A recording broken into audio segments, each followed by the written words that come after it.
మన ప్రభు అయిన యేసుక్రీస్తు నామంలో మీ అందరికీ శుభములు. నేటి మన ధ్యానాంశము కీర్తనలు గ్రంథము 94వ కీర్తన 19వ వచనం. నా అంతరంగమందు విచారములు హెచ్చగా నీ గొప్ప ఆదరణ నా ప్రాణమునకు నెమ్మది కలుగజేయుచున్నది. ప్రియ దేవుని బిడ్డలారా, సమస్యలు, బాధలు, వేదనలు నేటి సమాజంలో జీవిస్తున్న వారందరికీ కలుగుతున్నాయి.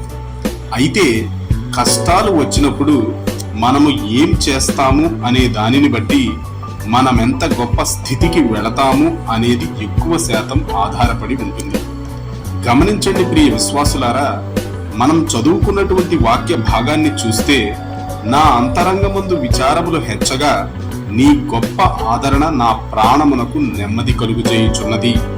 ఏ విషయము వలనైనా, మన జీవితంలో జరిగిన ఏ సంఘటన వలనైనా మన అంతరంగములో విచారము కలిగినప్పుడు, మనస్సులో వేదన కలిగినప్పుడు, హృదయములో దుఃఖము కలిగినప్పుడు మనకు ఆదరణ ఎంతో అవసరము.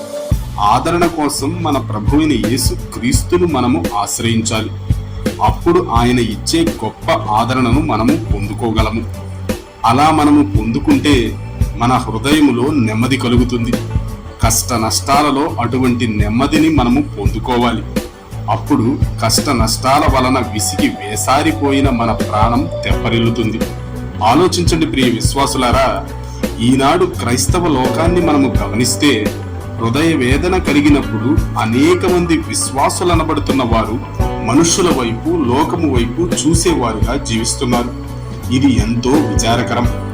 ఆలోచించండి ప్రియ విశ్వాసులారా, మనుష్యులు మనలను వారి సొంత శక్తితో ఎంత ఆదరించాలని ప్రయత్నించినా మన హృదయములో నిజమైన నెమ్మది కలుగదు. ఆ విషయాన్ని మనము అనుభవపూర్వకముగా ఎరిగిన వారమైతే కష్ట సమయాలలో ఆదరణ కోసం మనుష్యులను కాక మన ప్రభువైన యేసుక్రీస్తును మాత్రమే ఆశ్రయించే వారముగా జీవించగలము.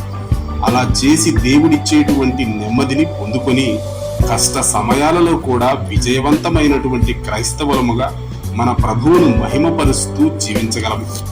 ఈ వాక్యాన్ని వింటున్న ప్రియ సహోదరుడా, సహోదరి, నీ ప్రవర్తన ఎలా ఉంది? బాధ, వేదన, దుఃఖము కలిగినప్పుడు మన ప్రభువును ఆశ్రయిస్తున్నావా, లేక మనుష్యుల దగ్గరకు, లోకం వైపునకు పరిగెత్తుచున్నావా? ఒక్కసారి ఆలోచించుకో. విన్నటువంటి వాక్యపు వెలుగులో నీ జీవితాన్ని పరిశీలించుకో. ఒకవేళ నీవు కష్ట సమయాలలో ఆదరణ కోసం మనుష్యుల వైపు, లోకము వైపు చూచే వ్యక్తివైతే ఈ క్షణమే పశ్చాత్తాపపడి నీ మనస్సును మార్చుకో. కష్టకాలాలలో మన ప్రభువైన యేసుక్రీస్తు ఇచ్చేటువంటి గొప్ప ఆదరణను పొందుకొని ఆయనను మహిమపరుస్తూ శ్రమలలోనూ, శోధనలలోనూ గెలిచి నిలిచి విజయవంతముగా కొనసాగే వ్యక్తివిగా జీవించు.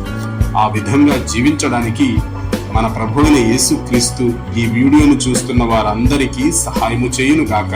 ఆమేన్.